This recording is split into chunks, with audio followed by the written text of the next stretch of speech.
பேன்ல 1 cup உளுத்தம் பருப்பு நிறம் மாற அளவுக்கு வறுத்துக்கலாம்.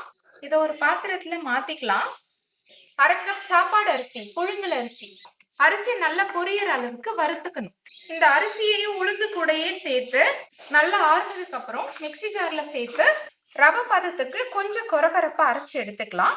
1/4 ஸ்பூன் உப்பு, கொஞ்சமா தண்ணி தெளிச்சு நல்லா பிசைஞ்சு விடணும். நல்லா இப்படி புடிக்க வரணும். இதுதான் பதம்.